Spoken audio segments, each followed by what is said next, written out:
La revue de presse ou la synthèse des articles des publications sur Radio Kaloum. Pendant que les NST, notes sexuellement transmissibles, continuent d'être distribués aux filles à l'université Bingo, Guinée News constate que les jeux de hasard prennent en otage les jeunes à Kankan en Haute-Guinée. Les élèves et étudiants sont en première ligne de cette course effrénée au gain d'argent facile, d'où l'installation des kiosques de jeux aux abords de certains établissements scolaires et universitaires de la commune urbaine de Kankan. Pour Guinée News, il n'est pas rare d'observer des attroupements de jeunes élèves qui boudent volontairement les cours au profit des paris. Selon notre confrère, toutes les couches sociales et de tous âges s'intéressent à cette activité avec pour seule ambition se faire de l'argent, même après plusieurs tentatives infructueuses. Les religieux dénoncent le caractère illicite des jeux de hasard, ils ne sont pas du tout écoutés, et pour justifier l'attrait grandissant des jeux de hasard, les observateurs mettent en avant le chômage et le sous-emploi à Kankan et dans le pays. Et au moment où le porte-parole de l'opposition dresse un bilan caustique des 100 jours du Premier ministre Mamadi Youla, l'opposition parle de l'amateurisme, de conflits sociaux, de misère, de navigation à vue sans boussole, et bien, Bingo colle à la souffrance des Guinéens. Avec le chômage, la pauvreté et l'insécurité, le journal Bingo sous le titre Beleya à Bingo Dougou soutient que le très facile second mandat du grand timonier Koro Alpha rime avec la dèche totale dans les ménages et sous la chaumière. Le concert de récriminations, de plaintes et de complaintes fuse de toutes parts. Et avec Bingo, la Guinée étouffe sous l'emprise de la grogne et de la galère. Notre confrère traite même des opportunités perdues, de la gouvernance bancale, du clientélisme et de l'affairisme sous le prisme de la médiocrité. Bref, de l'émergence à l'urgence, la patiente Guinée ne sait plus à quel docteur se vouer. Et sur le fil de Guinée News, un lycée moderne de moins d'1 an seulement est déjà en décrépitude à Kouroussa. Et en Guinée forestière, la ministre de l'Environnement constate une dégradation excessive des forêts. La désertification du pays n'est pas loin et le réchauffement climatique se fait sentir en Guinée forestière. Madame Christine Sagno relève la coupe abusive du bois avec l'agriculture sur brûlis et la destruction des forêts par les routiers et les miniers. Les projets routiers entraînent actuellement la coupe du bois pour tracer les passages. Cela touche les grandes superficies de forêt. Il y a de sérieux problèmes avec les projets routiers, rappelle la ministre de l'Environnement Christine Sagnon.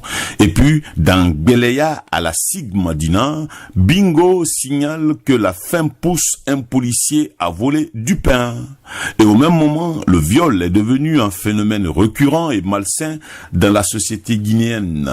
On enregistre presque tous les jours des cas de viol dans les différentes localités du pays. Tiranké, 13 ans, a été violé par son maître tailleur à Kountia. Et avec l'agence guinéenne de presse, l'AGP, le gouverneur de la ville de Conakry a sillonné les sites censés être aménagés en faveur des jeunes de Ratoma. Tous les lieux insalubres demandent une réponse urgente. Les occupants des emprises, des voies publiques, des écoles et des marchés ont été invités à quitter les lieux. Et quand l'AGP craint les cas d'inondation à l'occasion des grandes pluies dans les bas quartiers, eh bien, le général Mathurin Bangora se dit préoccupé également par la présence des eaux usées au rond-point Moussoudougu. Il est question de refaire tous les canaux d'évacuation, notamment la tuyauterie héritée de la colonisation.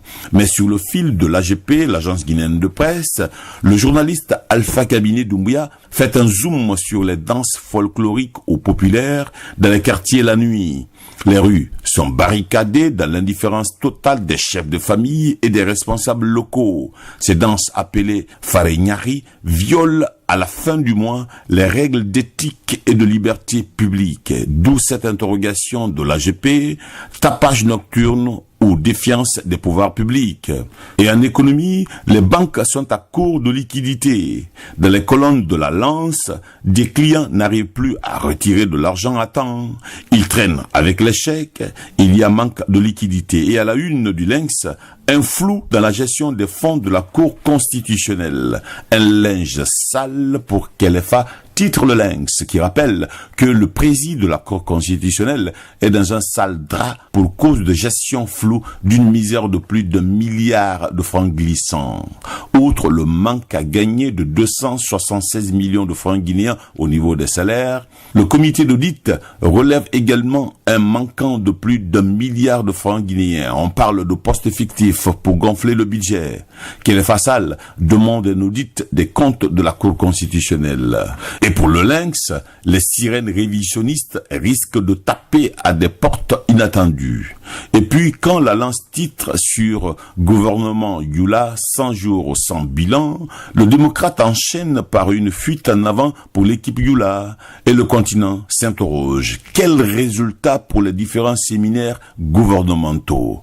Mais avec Guinée News, le ministère du Budget prône actuellement de nouvelles stratégies fiscales pour le secteur informel guinéen.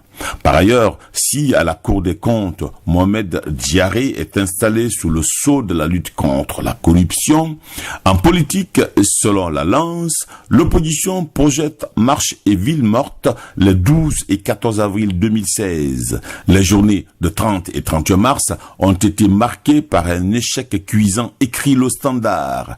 Et Sylvia Touré a tiré à boulet rouge sur Célo Dalin, sur le fil de l'AGP, l'UFR définit même sa position sur l'échiquier politique et Sylvia Touré souligne que la prétendue opposition républicaine est devenue une opposition armée. Enfin, dans les colonnes de Bingo, la fronde au RPG, le bordel explosif dans l'UFDG et le haut représentant de Koro perdu dans les labyrinthes de Sertourea en disent long de la déconfiture du paysage polytruc. Et sous le titre « Épopée des hommes dingues, silence, on ressuscite le PUP, on joue à tous les jeux et Koro Alpha va être un grand mutant de notre PUP, Nilok », ironise Bingo. C'était la revue